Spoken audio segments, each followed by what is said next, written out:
So many of us would love to live a life of travel and adventure on the open road. But the big question is, how do you actually make money when you're traveling? Today we're about to meet an inspirational young family who have not only created a gorgeous home on wheels, but also built a mobile business that allows them to sustain their lifestyle.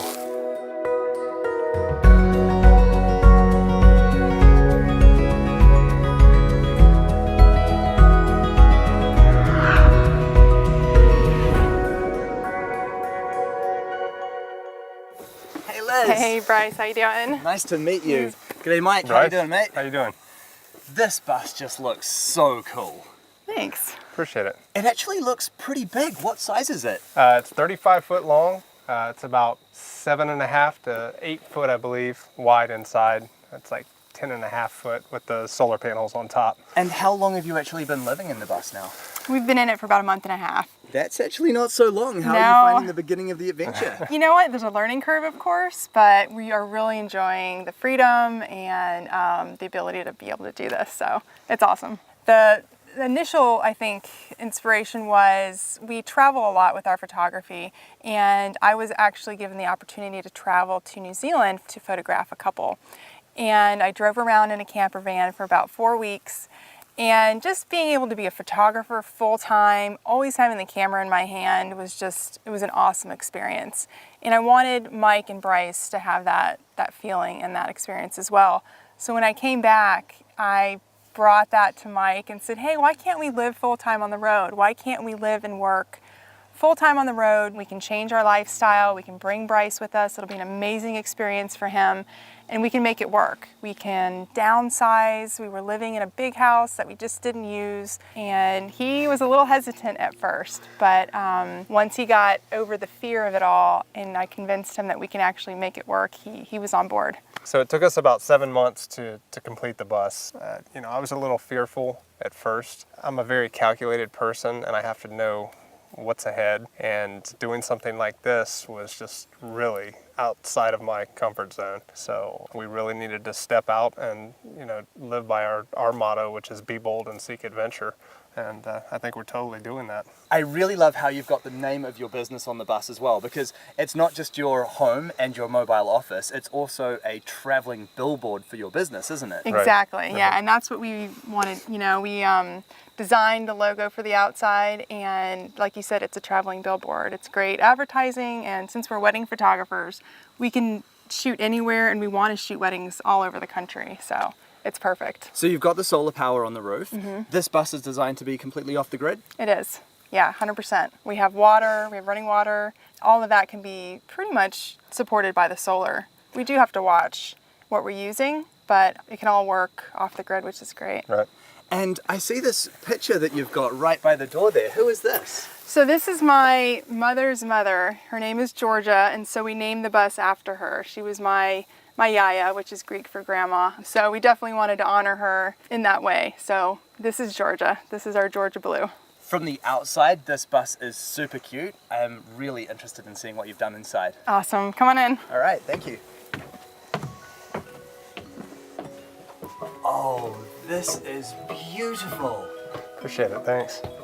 Stepping in here, it really just feels like walking into a house, doesn't it? That's exactly what we wanted. Yeah, we wanted it to be, simple yet functional. We just needed to really do the things that were going to work for us. We're still figuring that out. Yeah. But, Every day. every day. But it's definitely cozy. That's what we wanted. Yeah. Especially for Bryce, our 9-year-old. We wanted to make sure that he didn't feel like there was this huge change as far as going from a house to a bus. Yes, we're living in a bus, but we still want it to be home for him as well. So being comfortable was very important. So when you were actually going through the design process of the interior fit out, what were the most important things for you?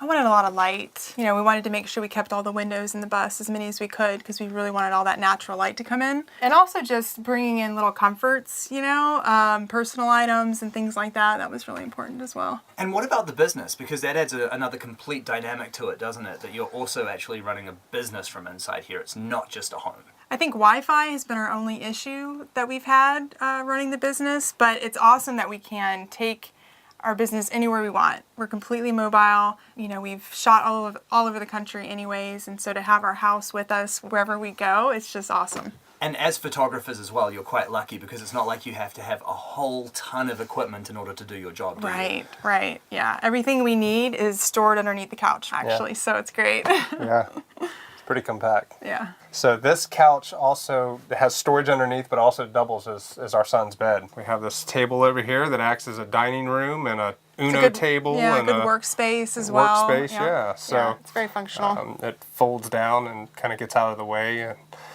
when we need it to. And yeah, it works. Been working well so far. So. And then through here we have your kitchen area, and this is beautifully done. Yeah, we're not big cooks, so we just need something very basic, very minimal. We did want, obviously, some counter space to cook and to do other things. So Mike measured it out, to fit the couch as well as the countertop. So what's the ceiling height in the bus here? Because I'm just too tall to be able to comfortably stand up in here. Is it all right for you guys? So yeah, it's literally probably, I don't know the exact height, I haven't measured it, but it's got to be above 6'1". I'm 6'1", and I mean, I am literally I just clear it. Yeah. So that was something that we considered when I built up the floor to put the insulation down. And it's hard to look past the copper sink. Aren't these beautiful? Yeah, that was one of my favorite things that I've purchased for the bus. I really wanted something different. So the copper sink was definitely my choice, which I love. And what about the storage in this kitchen? Do you have enough space for everything? So we definitely have enough storage. We have a lot of our pots and pans and things that we use every day here. The refrigerator is also underneath the counter. And then we actually have a lot of space and storage in our pantry / clothes closet over here behind you. Oh my gosh, these doors are just beautiful. Yeah, these are custom made mic doors. So Yeah. we wanted barn doors in here originally for both sides, but you figured out pretty quickly that wasn't something that was going to work. Yeah, just the way it was set up, the barn doors needed to slide out and beyond certain points. And just the way that the setup was, we weren't able to do that. So we just went with the next best thing, and they worked great. And then the bathroom's in here, right? It is, yeah. So we have a compost toilet on this side. And a lot of times when people do school bus conversions, they'll do a shower on one side over the wheel well, and then the toilet on this side. We chose to do the closet pantry option.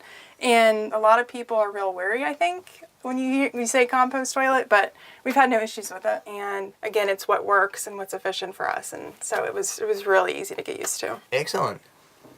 So in the back here we have our bedroom, and it's just a bed. That's all we needed. That's all the space can handle. And we have a No problem at dog. all. We have a large dog that likes to join us too. And then it looks like you've built some extra stuff on that side of the bus as well. Yeah, in the back we have what's called the garage. So we have all of our bikes, the solar unit is back there, and just kind of anything we need not to be, out in the open is back behind this wall. And we do have some storage under the bed. The bed's lifted, and we've utilized all that space underneath the bed as well for towels and sheets and just anything else that we don't need immediately. So another really cool feature that we left was the emergency exit. So it's really good for checking on the solar. We can pop our heads out, or even when it's just pitch black out, we're in the middle of nowhere, we can check on the stars. It's really cool. Yeah.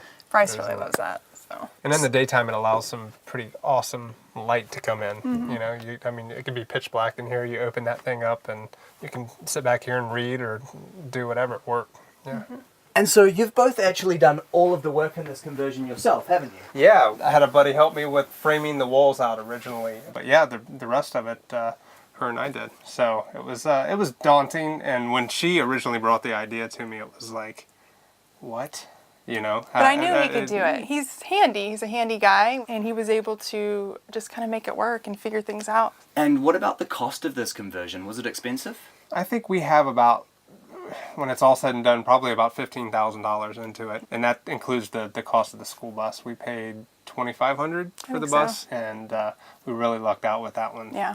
It just kind of all fell in our hands. It was kind of crazy how it worked out. Yeah. And what about the day-to-day costs of living in this bus as a traveling family? Yeah, it'll probably take another month or so before we actually figure out what it's costing us on a monthly basis. But I think not having a mortgage, not having bills that we may not necessarily have needed, it's definitely cut down our expenses. I just, like you're saying, I think we just have to kind of really focus on what is still needed and what's not, what's excessive and what's not. And we're getting there. We're still figuring that stuff out. You're traveling as a family. Bryce is 9 years old right now.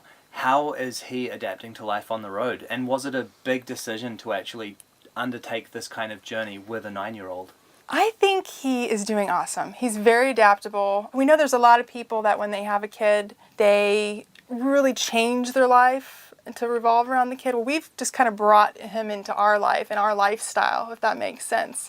And so he's really good with most of our decisions. So he actually was a big influence as well, not only bringing our business on the road and changing our lifestyle to live more intentionally, more purposeful, but it was also to give him this life and these opportunities that he wouldn't have living in a stationary place in a neighborhood. So that was really actually one of the main reasons why. You know, living this lifestyle, it's different. It's going to shape who he is. Yeah, these experiences are so important for him, Yeah. and that's what what we wanted for him. Road schooling is the best education you can give. It's life experience, and he's going to learn so much more than just reading the book or telling him about it. You know, he's actually going to see and experience these things he would be learning like sitting in a classroom. So it's really cool. And we get to make up, road schooling. We get to make up our own electives. If we want to do like a survival elective. I knew you were going to say that. Yeah, we can do that, which is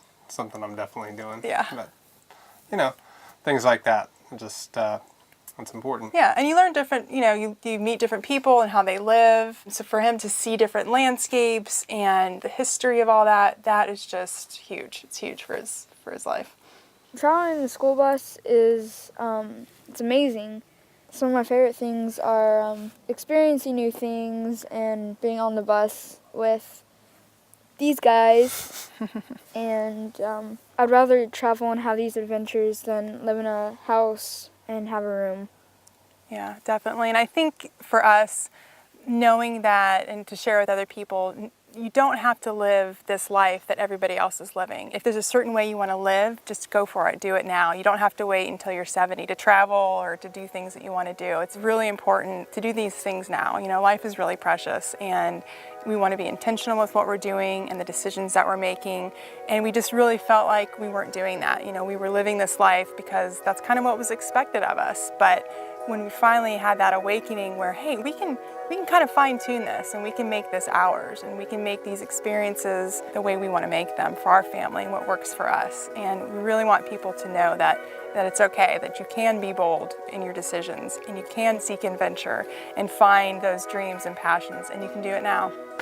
You have both built such a beautiful home here, and I'm really impressed with how functional you've made the space to accommodate not only a family of 3 plus a dog, but also your traveling business. That is really impressive. Thank you so much for sharing this all with me. Thanks so much, Bryce. Thank Appreciate you. it. Thank you. Liz, Mike and Bryce have built so much more than just a beautiful home in the school bus conversion. They've built a lifestyle that allows them to travel and explore the world as a family, all while running a successful business. Many people would consider that kind of lifestyle aspirational, but this family has shown that it's absolutely possible.